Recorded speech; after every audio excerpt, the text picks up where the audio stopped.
Because replay is not replay the stage. Replay is showing you a video replay of your last of the attempt. thing that just happened. And so it's not retrying the stage, it's replaying what just happened. So I'm sitting there watching myself die one time, many times, for too many times. That's ridiculous.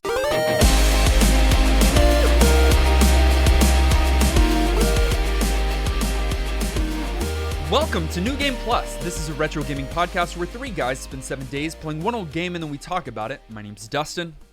My name is Kenny. Hey, it's Nolan here. And this is episode 409. Question of the week. What is the best game you played for the first time in 2023? Ooh, it's pretty easy. Don't say Tears of the Kingdom. No. Super Mario Wonder. I love that you loved that so much. And I also love that you completed it in like 3 days. 2. I 100%ed it in 3. He fell into it and didn't come back out. Well, for 2 things, you were with me on the journey because you had just finished it, so you were getting to kind of like watch me do challenging stuff, and that was fun. But second of all, the game's perfect. Wow. And I love the implication of what that means for that series, hopefully. We'll get more mainline 2D games. And it's better than Tears for me this year. I love to hear that for so many reasons. And that hurt a little one bit. of your reasons isn't a good one. Listen. Yeah, you don't need to talk. I love Tears of the Kingdom. Stop it. It's just that game. I don't know if you do. You haven't thought about it in a long time. I'll sky break you in half. Kenny, what's yours? Left 4 Dead. What? Really?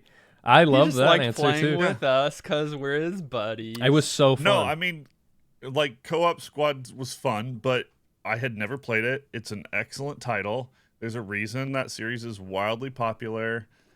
I had fun. And I don't play a lot of games for the first time. Like I didn't drop as many of the new titles from 2023 as you guys did. I do a lot more retro stuff. And so a lot of the stuff I played is things I've played before. Yeah. I'm going to give 2 games, one modern and one retro. Will you allow me? I'll allow it, I Fine. guess. The modern game that I'm going with is Sekiro. That was this year.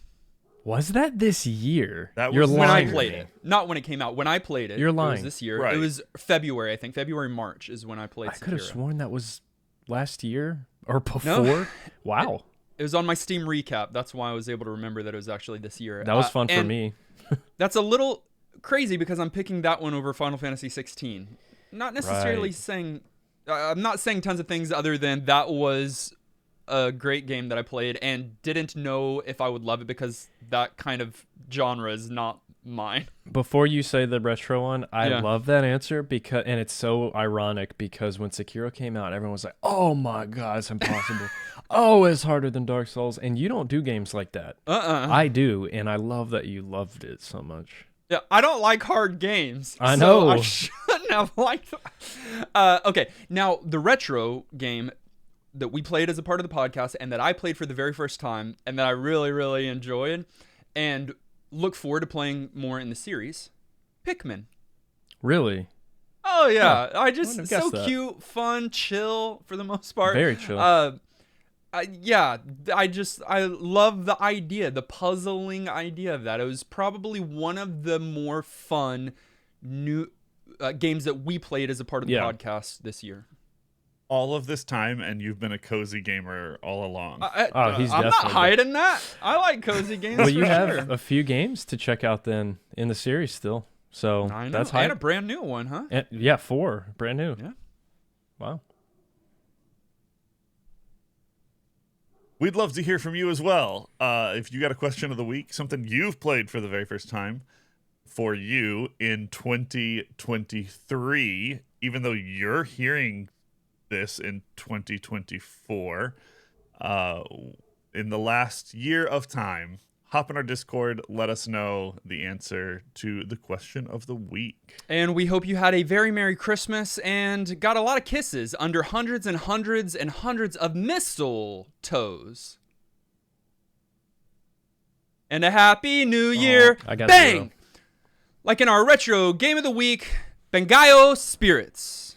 Overview. Bangai-O Spirits, bad name, came out in 2008 for the Nintendo DS. It is a shoot-'em-up game with some puzzle features available as well, but for the most part, it's bullet hell. I don't know. It's a shoot-'em-up. This Sort of. not in the sense that you think, but it is hell. This is a sequel. The first game actually came out on the N64, which super surprised me. I'm assuming Japan only release. I have never heard of it. Maybe it came out here. I didn't play it, didn't know of it. But this one is the sequel on the DS, which I'm excited for because I mentioned last week that we on the podcast have taken steps to make sure that we have hardware when we come across this newer system. And yeah, this was the first time that I think Kenny and Dustin had a DS in their hands to be able to play the game. Looks like this. Which is unfortunate because we got Nintendo DSs so that we could play them the way they were meant to be played. Sure. We've mentioned it before, but there are certain gaming experiences that need to be done in a particular way. Can you emulate DS games? Yes, and Sure. some you can emulate perfectly, no problem. Sure. But some, you really need the touch screen capabilities to really make it work. A mouse is not going to cut it. And so we got our DSs. Unfortunately, the first game that we get to play with our DSs on the podcast requires 0 touching. It's unfortunate. It really is. I was hyped when you said the name. I, again, never heard of it, but I was like, okay, cool. Yeah, it's just one of those games. And there are many DS games that fell in this category where it's perfectly playable without the touchscreen, which is all right, why are we on DS? Or even the 2-screen. Even Yeah. forget touch. Even the yeah. you could play this game on a Sure. single screen. You could. So that was unfortunate, but we still had the DSs, and I'm happy that that's the case going forward with this system. Now, I said this was a sequel, but that does not mean that it follows the same plot line. It does not. The story for this game... Right. It's not actually a sequel. It's just a follow-up game. They call it a sequel. Yeah, but it's not. I think spirits in I can Japan call means a lot two. of things. I can call a lot of things. That doesn't mean that they're things. This game follows You're a Christmas two tree, Mom. pilots, Masato and Yuri. The end. I didn't even. Yeah, that's even too much, probably. Yeah, it's just not that kind of game. I believe there's even like a meme. Goodness gracious, millennial. There's a joke in the game like towards the end that is just them, the creator saying, "Oh, here's a cutscene because there has to be an ending to the game." Right? Or people would be mad if there was no ending to the game. There's no real plot going on. You are, I guess, a pilot of this machine.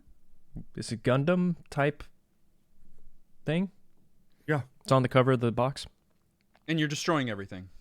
You're destroying everything. And I'm not surprised to get a game like this, honestly, because there were so many random games on this system. A lot. It sold a lot of systems, and therefore you had a ton of just garbage games. Not saying this is a garbage game. I'm just saying there was a lot of options. And just everything about it screams DS. It's very, like, Japanese. It's not, like, it kind of goes under the radar for a lot of people, I think. So, DS title. Being that it was developed by Treasure, I think is something for us to point out, because Treasure, we played some of their games already. Gunstar Heroes, which Amazing. there Running even is some crossover here that we might talk about, not necessarily in the story. Again, story is irrelevant here, but in some of the mixing Flavor. of abilities. We'll talk about that. Yeah, I mean, that was a huge thing. Flavor. Ikaruga was a that shooter Treasure? that we played from Treasure. I believe that was also Treasure. I draw that line more so than the Sure. Gunstar, I think there's a line to be drawn from both. But we played some Treasure games. Treasure has a catalog. That Genesis story game is Treasure. What's Genesis story? Is it Genesis? It's a Sega console. I don't know if it's Genesis specifically. story. Genesis. What is that? Not Gunstar Heroes. Is it Ooh. art? I forget. The choose your own adventure game where you like following different storylines. Gunstar Heroes. And you had power. That is Gunstar. No, Gunstar I don't know Heroes. what you're talking No. about. Oh, Okay. was it kind of an arcade feel game and it was a beat 'em up? Yep. Yes. Oh my goodness. It's called Guardian Heroes. Guardian Heroes. Yeah, that one's. Oh my treasure gosh, as well. that just came to me. Is that true? It is. Dustin's looking. I'm I pretty don't know, sure. I'm not seeing it on the list, but I believe you. No, it's Guardian We Heroes did, for we sure. Did something Sega with Saturn. It. I know we played it. We've talked about it. Oh, it is here. Guardian Heroes. We also Yeah. played. Goodness, there's a lot on here Yeah. that we have played. There's also. Well, I just had it and I've lost it already. Oh, Alien Soldier. That's Treasure? Was Treasure? Yeah. Alien there Soldier is a hit. There was one. Oh, Mischief Makers. Ugh, Shake Great game. was also Treasure. They've made Notice good though, games. Well, flavor-wise, these are all kind of anime-ish. well, Japan. This is a Japan. Yeah, for sure. Absolutely. Like they are in that sort of piece of gaming and culture as what they do. Nolan, you said you didn't know if Bangai-O had come out in the States. It did, but it was originally exclusive to Japan, and then a couple of years later, it released worldwide. So Got it. it is an IP that belongs in it, that derives from a particular place and has that kind of character and flair for sure. Gameplay. I've never played a game where the tutorial was difficult to get through and anything past the tutorial was impossible.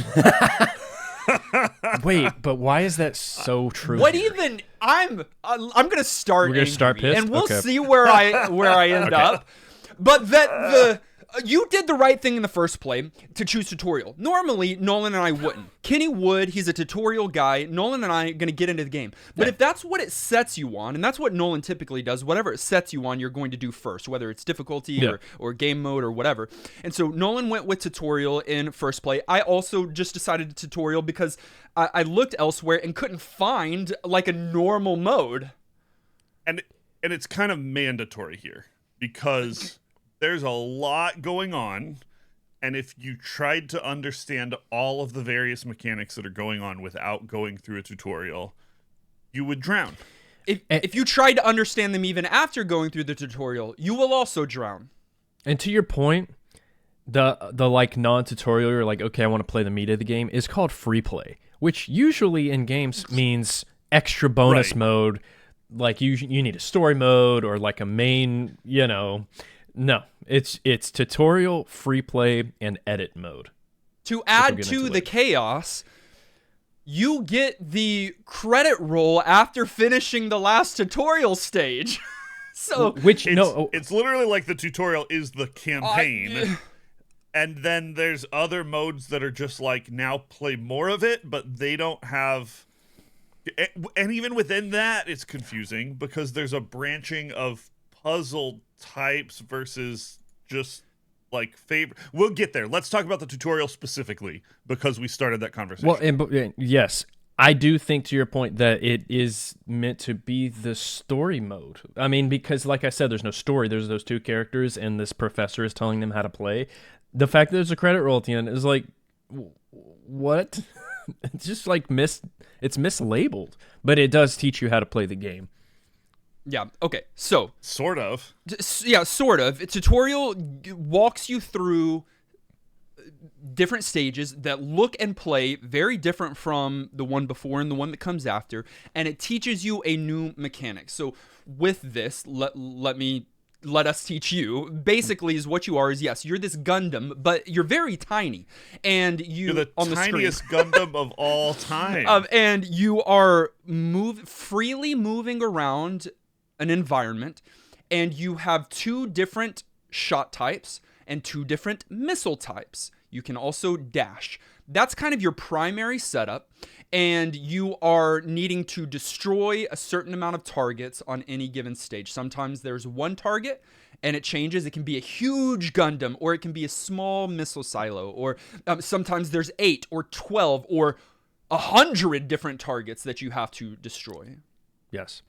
And let me just say, I love the concept of this game.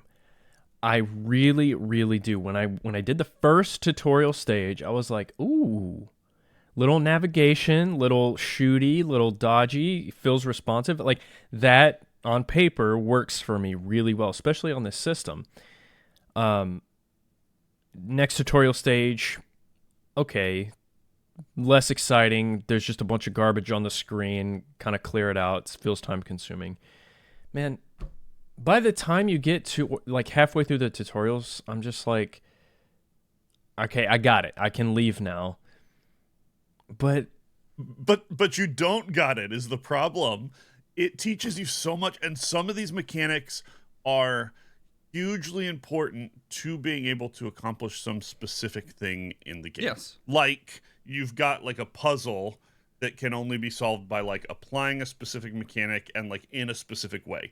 And so it teaches you how to do that stuff, but sort of very passively, and sort of just like gives you one line of like a thing and then assumes that you're going to just be able to figure it out. But the tutorial doesn't even force you to use the mechanics that it just taught you. So it'll put you into a level and it'll have taught you a thing, but if you're not careful about taking the intent of the tutorial instead of just the tutorial itself and figuring out that mechanic and just like complete that level, you're going to move on, and you've never understood some kind of core important thing to like understanding and playing this game as it is supposed to be played. It doesn't do a great job of forcing you to understand the actual mechanics, which is the point of a tutorial. This game is a bullet hell puzzler. And so you've got different kinds of puzzles to solve on a variety of stages, meaning you have to choose the right kind of loadout. You get to customize your loadout for each stage. Right. And you've got everything from like your missiles can be homing missiles or bounce ball missiles or breaking missiles or napalm missiles, and then you've got your EX shots, which are not what I came to discover are not your escape or oh crap button. That is a mechanic that you are using probably more than your missiles on most stages. That is the most backwards part about this game to me. Right. Your gotta EX know moves are your main moves. Straight up. Those are your main moves. Unless I'm missing something. And I asked Discord this week, what am I missing? Because in my brain, every shmup, your X move, your panic button, your bomb is an option. It is a panic button. This is like, let me just say, the first free play stage, the very first one, overwhelms you immediately. Immediately, the entire screen's full. You have full-on like slow down frames because of how many missiles are coming at you. That's not a first stage. So I'm shooting, nothing. You must use the screen clear L&R buttons, and you can choose them like you said. The best one, and literally the only one that allowed me to make progress in this game, is the repel one that sends them away back, the return to sender one. That, along with just a giant wave screen clear thing. And then you're collecting fruits to replenish that. That, like, you don't even need the pea shooter. I mean, it doesn't get easier from there, so you do have to, like, switch your loadout throughout. But, like, you're right, though. I feel like what I ended up having to do was using my pea shooter for the more nuanced shots. So when the stage sets up a puzzle in a way that you've got a corridor that you've got to shoot a pea through to be able to start a bomb trigger or whatever, that's when you use your pea shot. Other than that, you are using that EX power to eliminate waves of enemies and bullets that are coming at you, collecting fruit, like you mentioned, so that you can do it again. We just hooked up a lot of people that are listening to this, and they're going to go play it because you have to know that going into it. You have to know that. If you go in knowing that, you'll be a lot less frustrated. Less. Yeah. Dustin, you say it's a bullet hell puzzler. Yes. And it has elements of both of those things. I don't even know that's really sufficient to talk about this game. Let's talk about how puzzles should work. You should be given the tools that you need to accomplish that puzzle. The fact that your loadout is something you pick before you start the level and can't be swapped in the level, and having a loadout that fits the thing you're trying to perform isn't a core function of this game, feels like such an example of how much this game doesn't know what it's trying to be. Oh, you mean like how you have to guess before you go into the stage what your loadout should be? That's what he's saying, yeah. Right. But Fair critique. Fair, but I don't think it is make or break because you're going to die in 10 seconds, so you can then try a different loadout. Which is another flaw. These are not long stages. You're seriously, Dude. I'm not exaggerating here. You are in these stages from 5 seconds to maybe 30 seconds. It's so backwards, dude. Frantic. But that's what it's supposed to be, though, and it took me so long this week to shift my thinking and my expectation around that. Once I did, I'm like, okay, that's what the game is. It's just wrong. I disagree, and every other game in existence disagrees with this, but I get it. I get it now. It's just backwards. It is not long form content. It's on YouTube. This is YouTube Shorts. Oh yeah, like a video essay. That's true. You know what I mean? Like you're scrolling through and you've got a quick moment of something that you got to like figure out and that's interesting and there's a lot of visual going on and then you move on and you do it again. But the quality of those is also all over. This is YouTube Shorts. It's YouTube Shorts.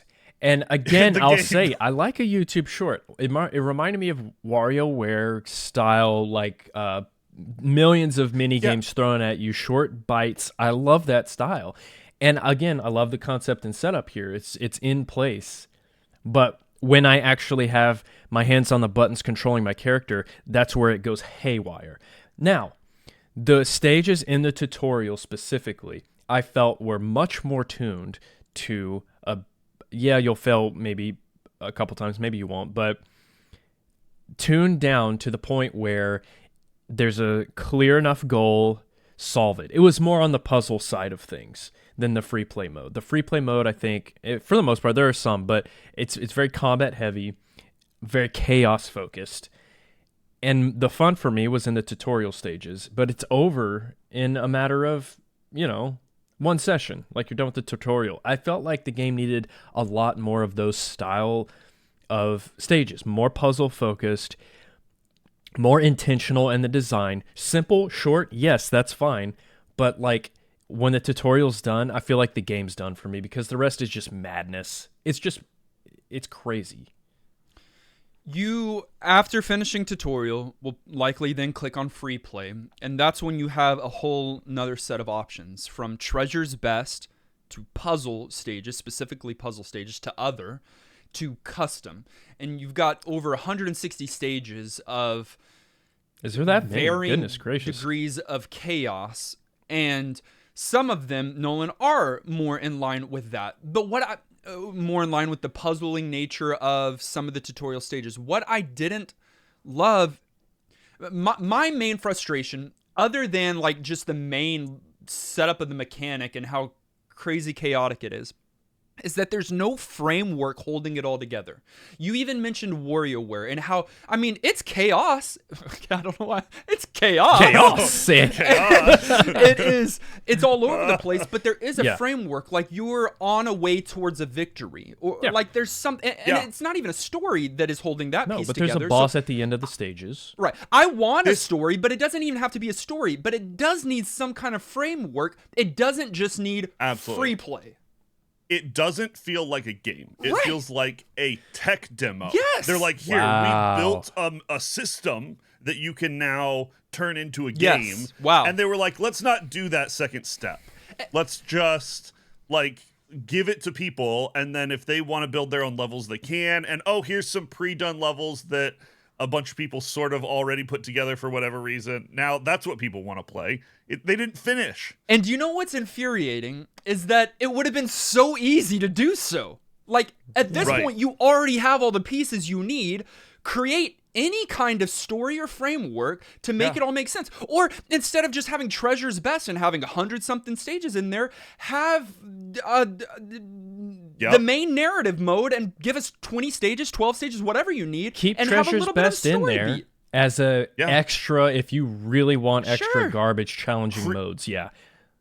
create some puzzles, but more than 15 of them, 18 of them, there's so few puzzles in the puzzle mode. Yeah. But make them have some kind of difficulty progression where you feel like you're learning and exploring these interactions that are so complex. And we do need to talk about that more. I know we're kind of talking about the game in like a meta way, but we haven't even hit on all of these mechanics. I think we should circle back in a second. But I'm with you, Dustin. The main problem is just the game doesn't know what it is or why it is. It's one of those. It's so strange. It feels, it's a fever dream, me. dude. I think tech demo was a really good way It to is. say it. You know what, man? It's good when we as non-game developers have great ideas. I know more than because them. It's fine. Yeah, we know more than I actually Here's do. the thing. What if, instead of giving you all of the different loadout at the beginning of the game, in the story mode, you gained them as you went. So as soon as you gained napalm, it would be wise of you to use it on the next few stages until you gain your next one. Yep. So it teaches That's how you build a That could be game. tutorial. That could be the tutorial. Right. Like you're learning as you're playing the game, gaining your abilities, and then once you finish that, it could even be a 30-minute. It's a handheld, right? 30-minute, 45-minute campaign or whatever, and then go into free play. Like See, at that makes least too much there's sense, some kind. though. Yes. Right. Instead, here's a sandbox. We taught you these basics. You're gonna have to figure out how to actually apply them in ways that matter. Right. Go and good luck.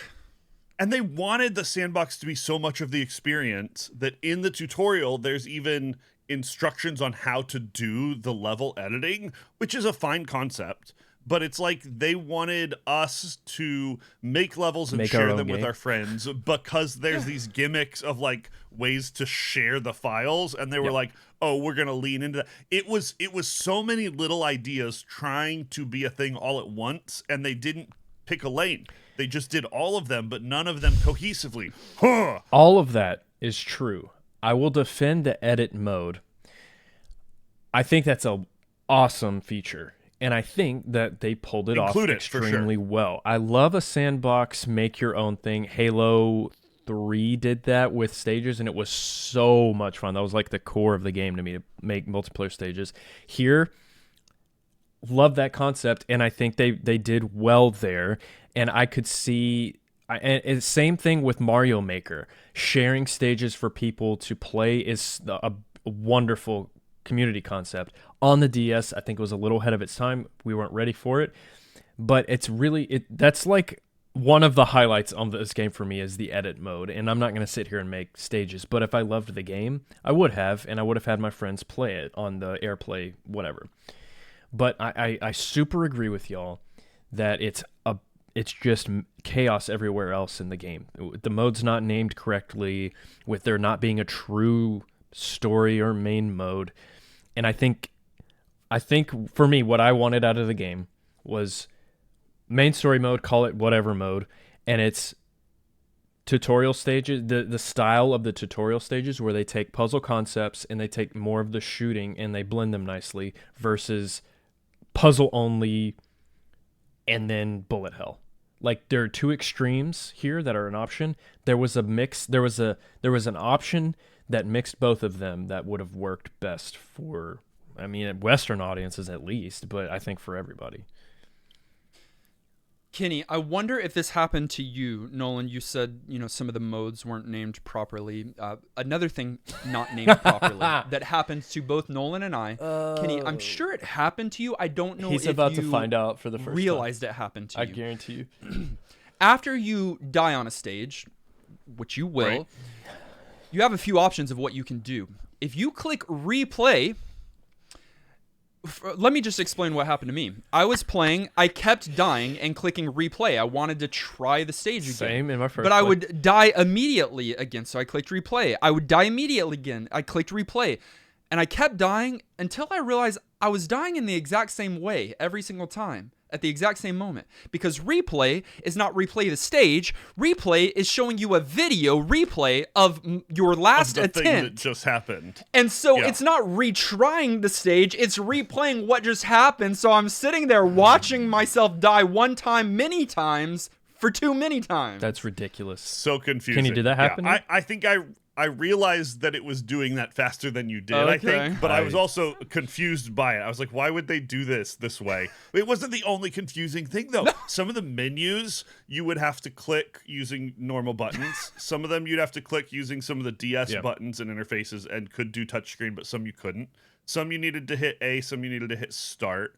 Just even navigating around the game, it didn't feel like it knew how you wanted to experience it. And so that lack of cohesion was across the board. Also, when you hit next, after you complete one of the free play stages, it takes you back to the menu to select a stage, and you're still on the stage you just played. They don't progress it to the next one for you. Right, you have to move it lots forward. of stuff like that. And you can skip way ahead. It gave us too much control. Yeah. Honestly. Right. And again, have a free play mode, do that, but not at the expense of having an actual normal guided story, playthrough. whatever you want to call it. Yeah. Right. Okay. Kenny wanted us to talk about some of the mechanics, and we should. We didn't even talk about some of the core mechanics. But they suck. But so we don't have to do that. Doesn't matter. The concepts are kind of interesting. Mix. Can we just do mix think, at least? Yes, mix is what I want to talk about. Which because is Gunstar Heroes.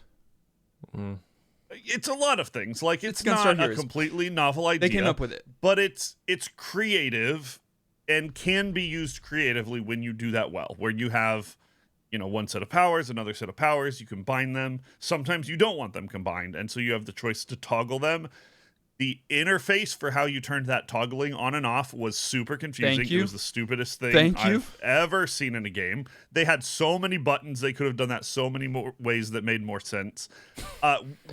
There's one other mechanic I want to talk about too. But mixing, so bad. The concept, though, is fun, and I agree.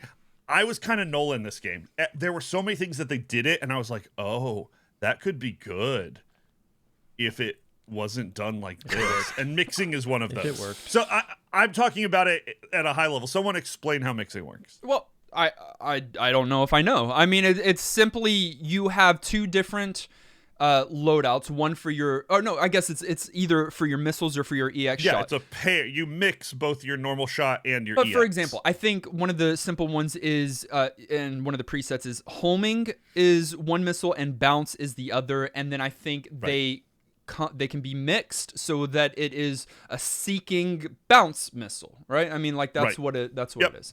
And so some missiles don't mix, so you can't do it with every single thing, but you can with some.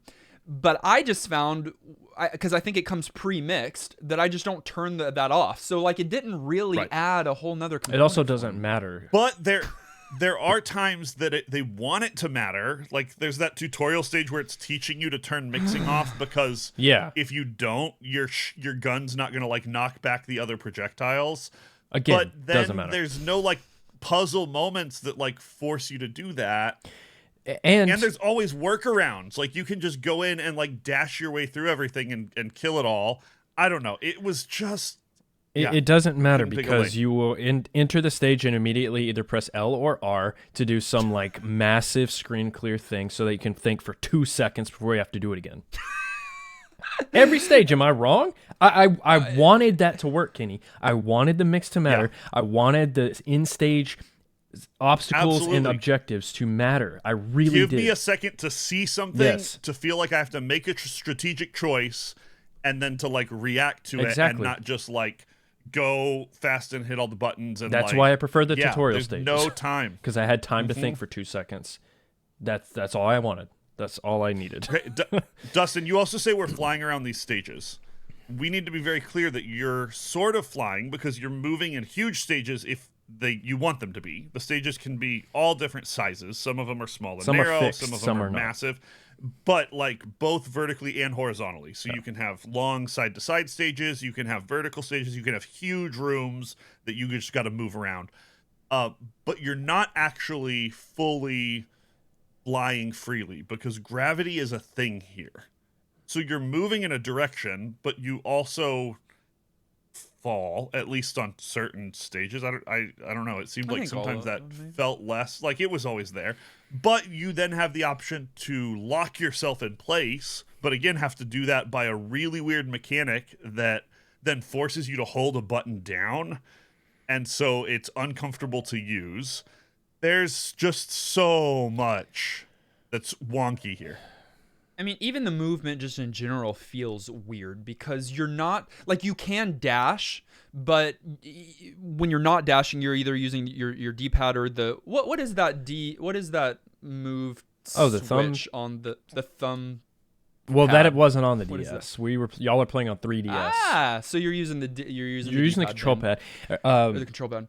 The D-pad, and back to the point of the touchscreen, I thought for sure it was there because when you're moving, there's a line being traced behind you that looks very stylish. Like it looks like you would draw. And I kind of think it would have worked. Your right hand's being occupied, most people, by the stylus. If the left button was shoot, I could see that making sense, like controlling your character by moving them and drawing them around. I'd feel like I had more control than the D-pad and boosting and I don't know, man. It just felt flighty, and and there's so many nuances that I think you can get good at operating that character, but I never felt like I was in full control. And so there were times where I just said no to all of the missiles and used one of the melee weapons, which is one last thing here that I think was a good addition, that instead of using missiles, you can swap those out to either a sword or a bat or a more defensive shield. And you could do what bats send missiles back if you hit it correctly, and swords swipe through certain enemies.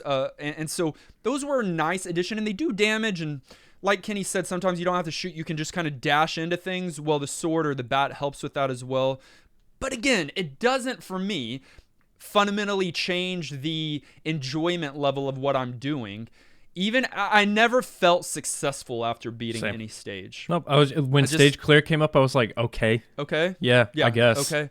And so I even jumped through because you can go in immediately and play stage 160 of the Treasure's Best. Like, it doesn't matter, right? That's so funny. And it's not like they just threw them in there, so it's not like one is the easiest one. No, it's not a linear progression or anything. No, that would make too much sense. Right. And so I jumped around, played. I cleared the first 10. So I did get better, and I did understand the systems a little bit more because it really relies on EX all the time. EX, get fruit, EX, get fruit, EX. That's really what it is. But, like, again, whether it's stage 1, 10, 100, 110, nothing feels, that was fun, or, I really did well on that stage. It was just like, game clear. Let me try the next one. It's like it's mindless gaming, but it's too difficult to be like mindless gaming should be but that turn your brain off easy. It. This one's like, no, you need to activate your brain and become a literal pilot, and react. Your reaction times must be immaculate. Like, it's conflicting. Aged. The thing I love about handheld games generally is that they're simple, they're accessible, they're easy to understand, they can translate well across different consoles and things. None of that applies here. Ooh. Why? Because of everything we've said. The game is complex. It depends on very specific button combinations that are very specific to the console that it's put on, but not like thoughtfully so. It's frantic and fast paced, so it's hard to understand. So I don't know, like the things about accessibility that make most handheld games feel like they future proof well are not the things this game does well. Okay, you mentioned earlier that this game could exist on a different console other than DS, and it could. I agree, and I think that's, but I don't see the aging issue with it being on DS because, like, yeah, it could have leveraged the system more, but like, still, I think in terms of playability, it's still, just fine. I wonder Do you not think that this is actually where this game belongs? Maybe I don't know. I'm just trying to I'm trying to make up for the abuse that it's received from us already. Being on a handheld where you can just pick up and play. Does it make sense that this game doesn't have a story? It doesn't have saves in that way. No. And it's just like it's less egregious given that, but it's still a problem. I still think it needs the story mode and all, but yes, to answer your question, it's the system for it. The same way I feel like WarioWare Inc. is for the GBA. It's a pick up and play short sesh type of game.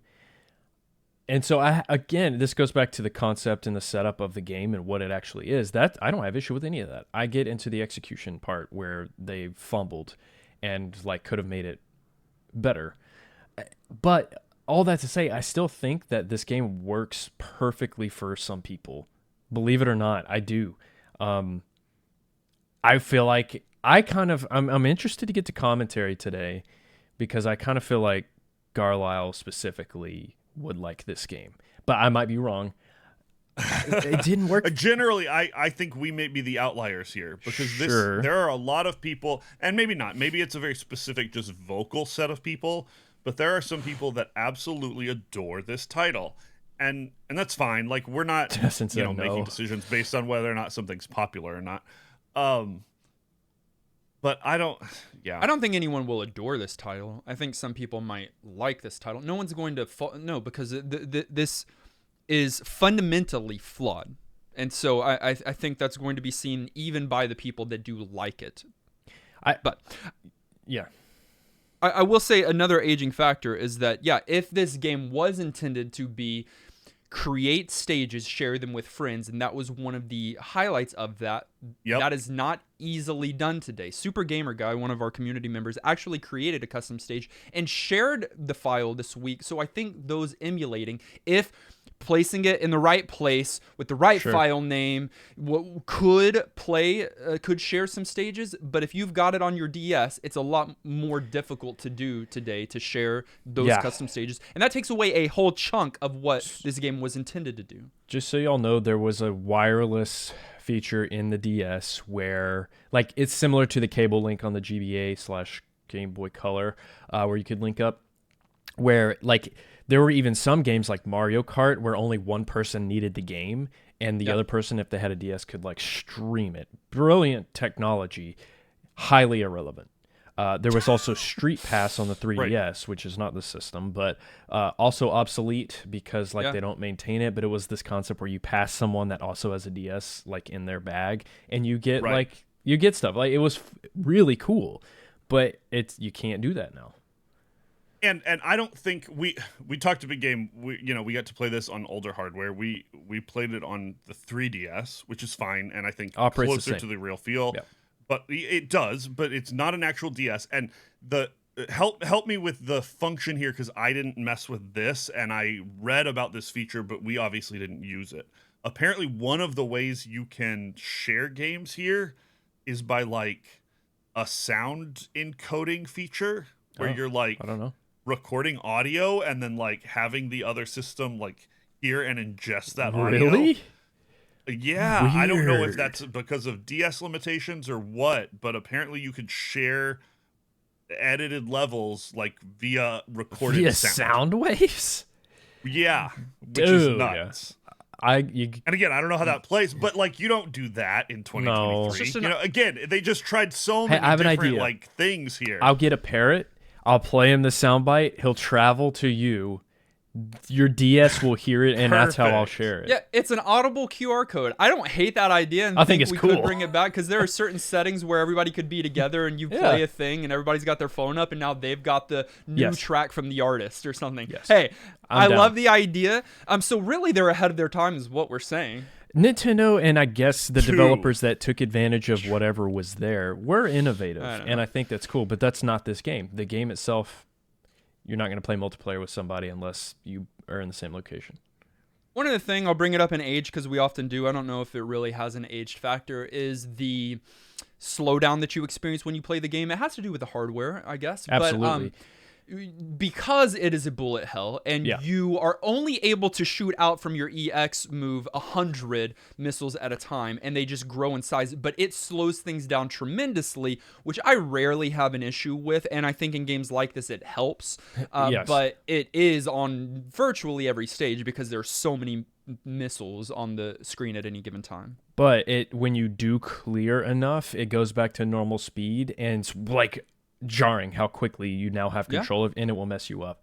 Like it's needed to help you think, but I don't think that was intended. I think that it's the system I don't know trying to handle it. I'm confused here. I think there are people who argue that this is a design decision. I believe that it. They like did that slowdown on purpose, and they may have. Maybe. It may not be hardware not keeping up. It may be it trying to be a gameplay feature. Maybe. I'm not sure. I don't know. I didn't do the research on like why it slows down when it does, when it doesn't. Regardless, it feels out of place, whether it was intentional or not. Let's talk about the look of this game, because I'm really curious to see where y'all landed here. Because very tiny. I mean, it's not Game Boy screen tiny, but for what we've been talking about, what you're doing, you don't have a lot of space to look at these things. And we joked about how the Gundam is very tiny on the screen, and he is. He's got. There's sprite work though, and there's background artwork, and they even get cheeky with some of the stages where they make pixel art with like the objects on the screen. Yeah. How did y'all feel about the way the game looks?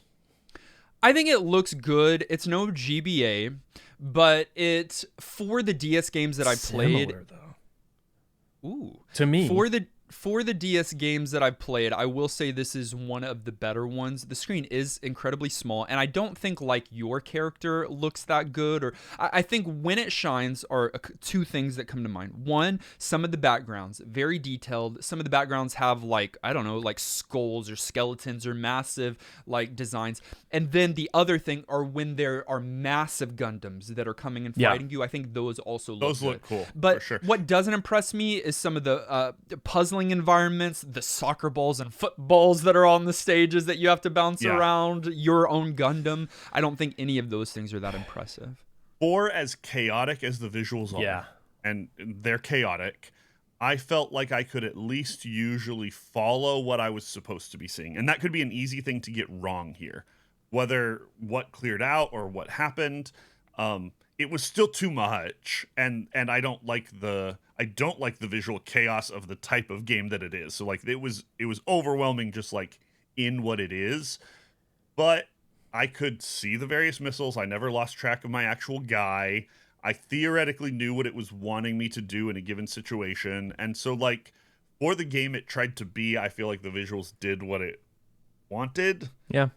But I'm with you. I wasn't like super impressed or unimpressed either way. Like it's fine for me. Yeah. And then when it comes to the music, I think this is another area where it could have been really cool. Some of these Gundam anime type stuff has some really cool music, and nice guitar.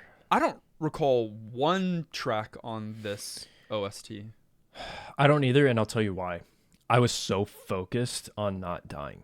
Like actually, it could have a great soundtrack. I couldn't tell you. You wouldn't even know. I don't even know. Yep. I should have gone back and listened to it, but I genuinely don't know even the style. Because I was so you only have distracted. 5 seconds to hear it before you die anyway. That's what I'm saying. It's fast. You're right. With Gundam style games, you could get like a sick. Okay, Star Soldier, great example of a fantastic guitar-heavy, guitar solo type of soundtrack that just fits. And maybe that is here. I don't know. Someone else is gonna have to tell me if it's a good OST or not. But I think they tried to do some novel stuff. This game will let you like load some custom sounds, I think, or something novel. It's again like a whole feature of the editor and things that you can do that you shouldn't be able to do, and I don't know why they included it.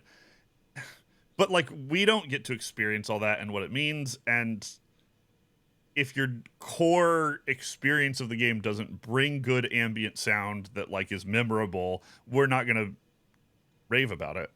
I don't know.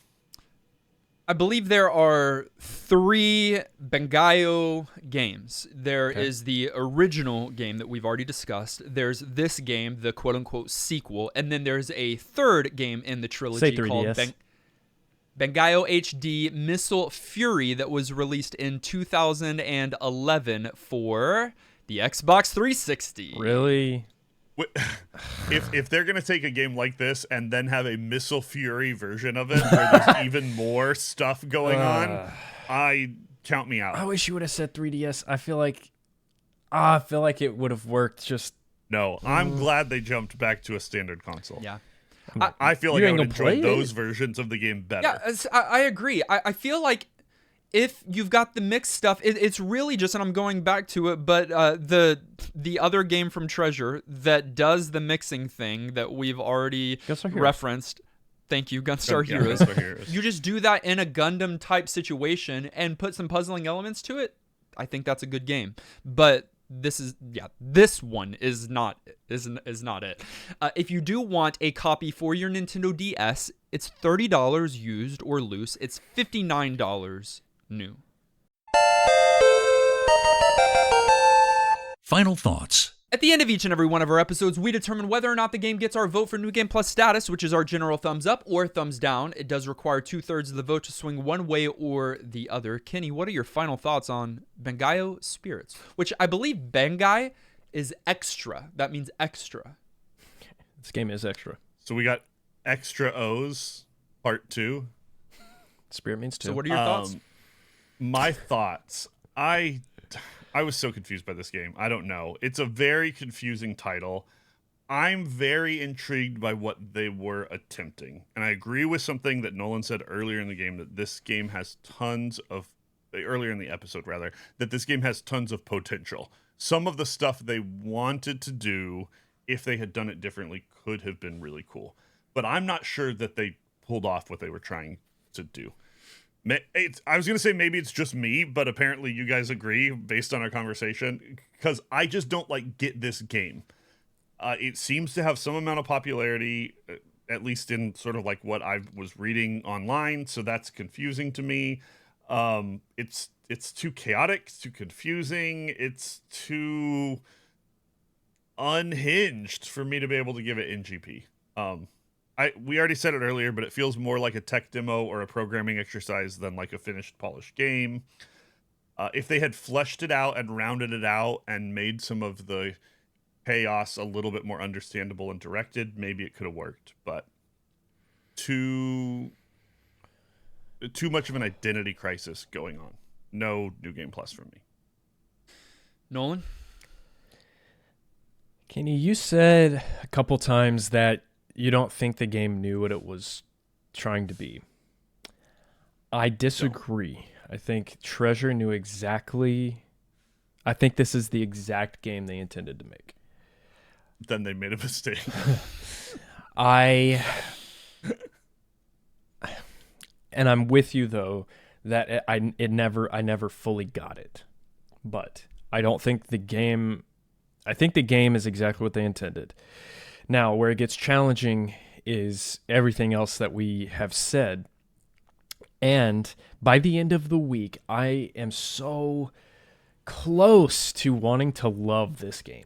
I really am. I think the bite-sized content, the YouTube Shorts aspect of it is fantastic. It works for me generally, and so that I'm on board with. I like the idea of a puzzle-focused kind of shooter, even bullet hell thing going on. Once I finally came around to knowing that my bombs were the main mechanic, that started making more sense. But here, you're fighting missiles, not enemies, which doesn't work in my brain. You're overwhelmed immediately, which doesn't work in my brain. You choose your own loadout, which sounds cool on paper, but ends up not mattering and not helping. You can choose any stage. The lack of structure is what finally led me to say no New Game Plus, but I'm heartbroken. And I almost think that if I revisit this game later, one day it will click, and then I'll go, okay, I love this game. I'm either going to absolutely love it or I'm going to be where I am right now. And I'm close, but I just couldn't do it. No New Game Plus. It's still so interesting that you came that far because it I know. seemed like after the first play, you were ready to set this game on fire. That's the problem. I was. And I wanted to be there, but I couldn't ever get there. I did grow in my understanding of this game this week. Sure. My first few sessions made me not want to return to the game and wanted to set it on fire. The more that I played, the more that I understood some of what the game was going for, but never found the enjoyment in that. As I've already mentioned, I would complete a stage and be like, cool. Like, because it wasn't like I completed it with my ingenuity or my creativity. It was just like I out ridiculoused the like I shot more missiles. Like it was never a creative puzzle solve for me, and that's what they were going for. It wasn't just out chaos the chaos that was already happening, but that's what I ended up doing, out chaosing the chaos, and that didn't ever feel good to me. There wasn't one stage that I ever finished and was happy about. And so I agree with everything that they've said. I did, my understanding of the game did evolve this week, but my enjoyment did not evolve in the game this week. And so I say Bangai-O Spirits. Nice. Which means that all three of us are in agreement that Bangai-O Spirits is not New Game Plus certified. Yeah. Are we wrong? What did you think? On our YouTube poll this week, 11% said yes, it's worth playing today. Only 3% said no, but 86% have never played it before. And it's not Japan only either. No. Dude, that's the thing with the DS, man. There's so many games. That's what you're saying. There's so many games, which is not a good thing often because there's far more bad games than there are good games. Definitely true. Many from our community played along, wrote in, including Super Gamer Guy, who said everything needed for an action puzzle game is here and more. Bangai's varied arsenal allows for significant player experimentation, and the free movement mechanics make the gameplay more dynamic, yet still firmly under the player's control. Wow. Where most games would throw you straight into combat, Bangai-O Spirits has a lengthy yet laid-back tutorial option to help new players acclimate to its unique gameplay mechanics. Picking any level in the Treasure's Best action puzzle mode has you start up the level and die, and then you restart the level and die. Picking a different level has you fight for, at most, half a minute or so, and then die again. That's when you realize that the level design is nothing like the tutorial suggested, and you'll be in for the fight of your life with this game. No game in recent memory has fumbled the ball as hard as Bangai-O Spirits. A vehement no NGP, easily one of the worst games played on the podcast this year. Oh, had me going there for the first part. Wow. I don't know if it's... No, definitely not that bad. I mean, I can see how someone can land there because it gives you like some... Yeah, I don't know. It's a game that could have been. It definitely. Yes, absolutely it is. And I'm with Nolan on being heartbroken about the potential here. Compacta said, I've attempted this game a few times in the past and remember bouncing off of it. This time, it's stuck. At first, I thought this game is for a specific type of person. I don't trust Then, this. the more I played this tutorial, the more I understood it. This game really wants you to understand the mechanics. At first, I wasn't going to give it NGP, but then it clicked and I played for a few hours beating multiple levels. It does get NGP from me, but I'm not surprised that it's bouncing off so many players, especially because the developers said, think fast, threw a game at your face. There's a great game here, but you might not be able to see it through your black eye. I'm glad someone landed there. I wanted to hear from someone that landed there. So they were so close. What I think the developer said was think fast because we didn't. Wow. Again, I don't think the developers messed up. I think that it's just for two people. Shane said, I am able to get some fun from this game sometimes. Being surrounded by missiles and releasing a barrage of giant missiles in retaliation is just an amazing feeling, and sometimes the slowdown even improves that as an underline to its power. This game overall, I think, was made for fans of the original game, and it is a bit unfortunate we didn't get that one first. Overall here, though, the straw that breaks the camel's back for me is the lack of real story. The characters existing in the tutorial was a tease that only led to disappointment when I realized they weren't going to have any veneer of a story in here. Unfortunately, have to say this doesn't get my NGP. Hope we do roll the original eventually, though. I'm scared about that one on N64. I didn't look it up. I wonder what it's like. All I know is that it does have some kind of veneer of a story there, so it's not just like I don't need a story free here, play. honestly. So you need a framework. I need a yeah. Right. Someday we'll get to find out. If the podcast goes long enough, we'll play every old game ever, and we'll revisit it. We'll never know. And then I will include Garlisle's because you mentioned wanting to know where he landed earlier. Definitely. Garlisle said, much like Ikaruga was built for the shmup fan who loves solving and mastering perfect scoring routes, Bangai-O is for a specific audience. Specifically, this one's here for the players who here you can slow the game to frame by frame and record the replay but not the high score and feel seen. You know, people like me.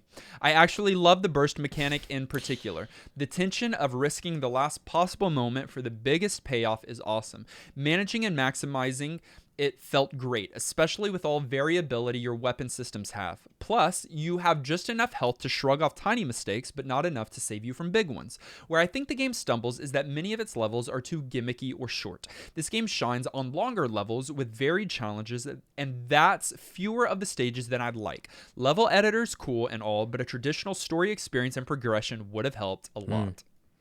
I will say Yes. doing the big bomb wave missiles felt really satisfying. Like when you got that slowdown and started clearing things when you were able to pull it off before you died. For now, we're going to set aside Bangai-O Spirits, and we are not going to randomly select because we are starting the year with a director's episode. That's only Love right. it. It's only right. Boys, I don't remember what we did last year because we had a similar conundrum, but is our first game of the year Bangai-O Spirits, or will it be this next one? Because that's going to set the tone for the entire year. The next one, because this one It'll was be the next pulled one. in 2023. And played in 2020. And played in played, 2023. So this game that we're about to announce from director Arlen Yuki, Okay. We'll set the tone. I think we'll set the tone, but I think we've gotten Arlen's name wrong so many times, and I'm thinking I'm still doing Sorry it. about But, that, Arlen. Arlen, we are going to is going to set the tone for the rest of the year, good or bad. It's a director's episode, so hopefully that means good. Could mean good. Hopefully. Randomizing now. The year is 2005. No, it's not. It's 2020. Wow. Oh, Okay. Sorry. Another recent. Yeah, I guess. Sort of. Now, That's 20 years Here's ago. the thing. We're starting to get later in our lives. So the games are starting to, at some point, 2005 will be very, very retro. I mean, us, for and the I feel 15-year like mark, we're that's getting what? The 18-year Nah. mark? Yeah, I mean, it's closer to the 20. We're in 2024 now. Yeah. GameCube. Okay. Yeah. The fifth game in the series that we've played. Fifth Okay. entry Wait. in the The fifth franchise entry that in the we played. series, in a series we've played, or the fifth entry that we've played? That one. The fifth entry that we have played in. Yeah. Okay. We've played something for Right? Yeah, and it's one of two things, trying I to- think. A recent, I'll give Oh. you one last clue. A recent director's episode was also from this franchise. Yeah. Okay, that rules it out. I know which one it is. Wow. Splash. Do you know what game? Splash. The game that we're going to be playing for the next 7 days to start our year is called Pokemon XD, Gale of Darkness. Not what I thought. What's Splash? Super Mario Pokemon, Sunshine. Mario? Yeah. Yeah. Oh, I'm depressed, but great choice, Arlen. Well, you were the biggest Pokemon guy out of all of us, maybe. now not I think I'm the including Go. least. Now you're the least. I guess. Okay. One thing that might bring hope. I don't think this is like your standard Pokemon fair, right? No, this isn't it's not. Silver. This isn't Blade Right. of Grass. This is a different kind of thing that follows Coliseum, which I don't really know what that is. Oh, okay. Interesting. It could be. I'm glad it's not a mainline Pokemon. Does that make sense? Yeah. Same. Yeah. Same. Cool. Same. Which is interesting because then the last two Pokemon games we played are like spin-off Pokemon series, right? The Hunter You one. say that. I actually would be totally for a mainline Pokemon game at some point. I want to just sit down and play Get all the badges. like Red or something. You know, I want to just play Been there, a done that. classic Pokemon game. It's been too long for me. Well, find a copy of this role-playing Pokemon video game, Pokemon XD Gale of Darkness, played along with the three of us and Arlen Yuki next week. Join us in Discord. You can do that by going to discord.gg/newgameplus. You can also join us at patreon.com if you want to support the podcast with your dollaroos, or whatever kind of currency you have. Like our large and growing list of producer-level supporters, including Alex and Marley and Antonin, Ben, Big Dude, Garlisle, Gimbin, Hallex, Harold, J. Robert, Jake, Jared, Joey, Jordan, Justin, Kenny's Beard, Clint, Knickknack, Corey, Levi, Maxima, Megatroid, Nolan's Old Mustache, Not Enough Dog, Orlando, Workin' Punch, Pedro, Sajan, Shane, Shauna, Psycho Mantis, Thomas Turtle, Unbelievable, and Sayin. I should do more breaths. Thank you to our director-level supporters, of course, especially since we got one of your episodes coming up, including Bro Jim, Super Hypered, Siegfried, Miss Muso, The Kentucky Kid, Riff, and Arlen Yuki. Can't wait to have you on the show. And a shout-out to Alias X, who joined us as a producer-level supporter for the first time this week. Welcome to the gang. Welcome. You can follow us on our social media. That's Facebook, Twitter, Twitch, TikTok, and YouTube. All of those links are in the show notes. Listen directly on any podcast provider of your choice. Make sure you subscribe so that you are the first to get new NGP episodes. And while you're at it, please leave a kind rating and review. Our video episode was edited by our friend Dylan. Our audio episode was edited and produced by our friend Dan Willett. Join us next week as we play Pokemon XD Gale of Darkness. Until then, I'm still Treasure's best. I'm still mixing it up. Bangai-O Nolan. And this has been New Game Plus.